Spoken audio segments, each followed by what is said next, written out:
YCP నేత మాజీ MP YV Subbareddy నేడు ఒంగోలు వచ్చి నీతి వాక్యాలు వల్లించారు. వరదల్లో జనం ఇబ్బంది పడుతుంటే మా వైసీపీ నేతలపై అక్రమ కేసులు పెట్టి అరెస్టు చేస్తున్నారు అంటూ కల్లబుల్లి మాటలు మాట్లాడారు. మీడియా అడిగే ప్రశ్నలకు సమాధానాలు చెప్పలేక వైఎస్ జగన్మోహన్ రెడ్డిని అడగండి అంటూ అసహనం ప్రదర్శించారు. నేడు ఒంగోలు వచ్చిన వైవి సుబ్బారెడ్డి మీడియా పలు ప్రశ్నలు అడగగా సమాధానాలు చెప్పలేక దాటవేశారు.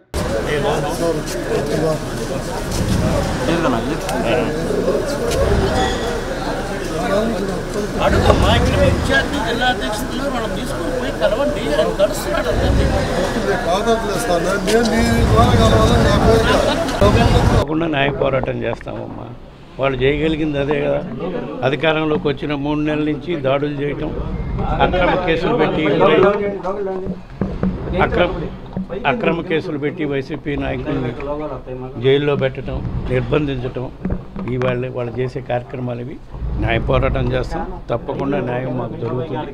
ప్రజల పక్షాన్ని నిలబడి పోరాటం. ఇప్పుడు మరీ ముఖ్యంగా ఈ సందర్భంలో రాష్ట్ర వ్యాప్తంగా ప్రజలందరూ ఈ వరదల వల్ల విజయవాడ పరిసర ప్రాంతాల్లో జరిగిన ప్రాణ నష్టానికైతేనేమి, పంట నష్టానికైతేమి, ప్రజలు ఇబ్బందులు పడుతున్న తీరు ఒప్పుకుంటే దీన్ని డైవర్ట్ చేయటం కోసం ఈ అక్రమ కేసులు పెట్టి మా నాయకులను అరెస్ట్ చేసే కార్యక్రమం చేస్తున్నారు. ఇవన్నీ కూడా ప్రజలు గమనిస్తున్నారు. ఈ వర్షాల కారణంగా, అకాల వర్షాల వరదల కారణంగా ప్రజలు పడుతున్న ఇబ్బందులు చూసి ప్రభుత్వం వైఫల్యం చెందిందనేది క్లియర్గా అర్థమవుతుంది. అవన్నీ కప్పిపుచ్చుకునేదానికి ప్రభుత్వం ఈ కార్యక్రమాలు చేస్తుందని చెప్పి సందర్భంగా తెలియజేస్తారు.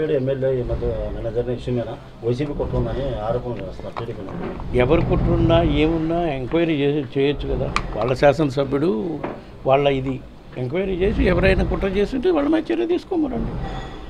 సరే, విజయవాడ వరదలు రావడం కారణం వైసీపీ కుట్ర అంటే ప్రతి దానికి వైసీపీ కుట్ర అని నెపం వేయటం వాళ్ళకి అలవాటు అయిపోయింది. అధికారంలో ఉందెవరు అట్లా అనుకుంటే అసలు ఈ బుడమేరు వరద రావటానికి కారణం వీళ్ళు అక్కడ ఉండే చంద్రబాబు నాయుడు గారి గుహానికి వరద రాకుండా ఈ కార్యక్రమం జరిగింది, నీటి మళ్లించటం వల్ల, గేట్లు ఎత్తటం వల్ల జరిగింది అంటున్నారు. ఇవన్నీ కూడా నిందలేసేదానికి కార్యక్రమం కాకుండా ముందు ప్రజలకి మెరుగైన ఇబ్బందుల్లో ఉన్నప్పుడు వాళ్ళకి మెరుగైన సేవలు అందించే కార్యక్రమం చేయాలి. దాంట్లో వైఎస్ఆర్ కాంగ్రెస్ పార్టీ గత 4 రోజుల నుంచి కూడా మా కార్యకర్తలు, నాయకులు ప్రజలకి మెరుగైన సేవలు చేసే కార్యక్రమం చేస్తున్నారు.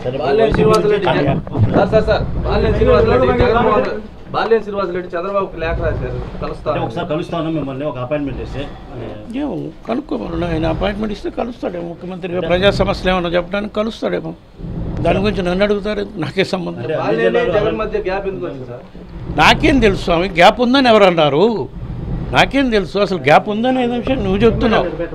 అన్ని జిల్లాల ఇన్ఛార్జీలు నియమించారు, కానీ ప్రకాశం జిల్లా ఇంతవరకు ఎటువంటి జగన్మోహన్ రెడ్డి గారిని అడుగమ్మా. అన్ని జిల్లాలు ఒక్క రోజులో నియమించలేరు కదా. ఒక పక్క నియమించుకుంటూ వస్తున్నారు. అందులో ప్రకాశం జిల్లా కూడా నియమిస్తారు.